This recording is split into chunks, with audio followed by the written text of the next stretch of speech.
where we were comparing proteins basically on different leucine contents.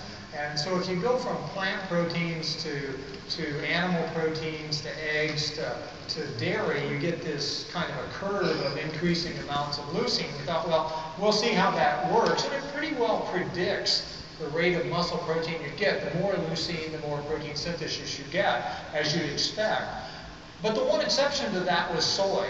And when we did it with plants going along, increasing, soy actually falls off. And so we started looking at why soy did that, and it turns out that the isoflavone content, the estrogen-based content of the soy extract, when you concentrate it into an isolated protein, is so potent that it actually inhibits the energy metabolism of the cell. It inhibits a signaling element called AMP kinase, which lowers the ability of the body to trigger this protein synthesis process. When you get soy high enough, if you have 30 or 40 grams, if you get 40 grams in the meal, you can overwhelm it and it will work. But when you get to really low levels, soy actually not only isn't less, it's detrimental because the isoflavones take over. That's interesting.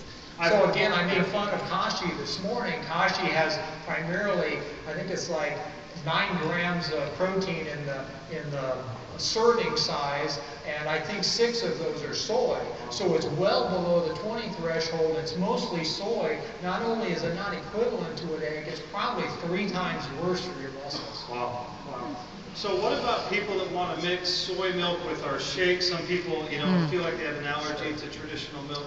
What about the mixture of soy, or is there a better way? And one of the things, again, it comes back to that point, if you get it high enough, then it's okay. One of the things we've done with our shakes is we have them complete unto themselves. So if you want to mix it with a soy milk or an almond milk or something else, you're already protected by the shake. The soy just becomes a flavor. Basically, you can use it if you want. It's an extra calorie. Soy milk in general has a lot of sugars added to it. Has less fat, a lot more sugar, so you have to be thinking about that. But there's no problem with mixing it with the shake because we've already taken care of it with our protein blend.